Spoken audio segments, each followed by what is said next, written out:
The lesson. Oh, yeah. So, I mean, you're currently based in Detroit. Yes, yes. But let's go back to, because you moved to Detroit. I did, yeah. Yeah, so let's go back to where you were before Detroit and I guess pretty much how it all started to take off, because you've got a record label or a production company rather, sorry. Yeah. 24 Karat Brown Music, yeah. Yeah, so tell us a bit about that and like how everything sort of started to develop. Like where did it become from a hobby to, start to become a bit more of a full-time thing? I mean, I started making beats when I was like 16 in high school. And it was something that was I wasn't really, obviously I didn't really know what I was doing at the time. I just knew what I liked. I knew what I liked listening to.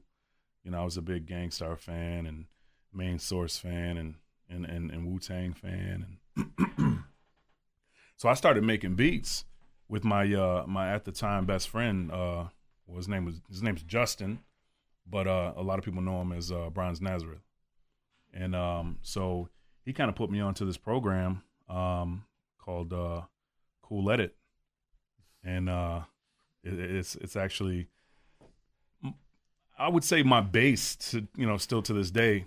I mean, I add a lot to it. I do a lot of things differently with it, but it would be my base to this day. But he put me on that, and we would just sit up and make beats all the time. And for years and years, I would consider myself a bedroom beat maker. You know what I'm saying? Like a basement beat maker, not necessarily a producer. You know what I'm saying? Like I liked music. I enjoyed listening to music, but I needed to like put myself in there. You know what I'm saying? I needed to become a part of it, not just a listener.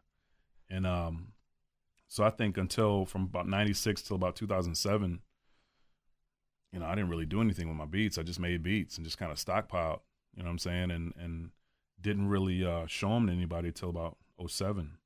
My cousin was like, yo, man, I accidentally let him hear something. And he was like, that's you?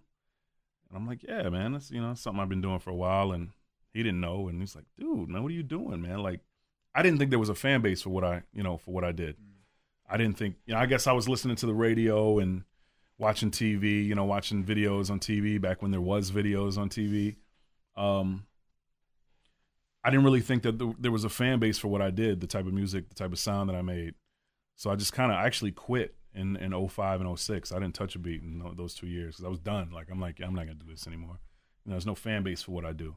Then he kind of schooled me to that, man. He kind of hit me to the whole, underground scene and the fan base there is for like boom bap and, real hip hop.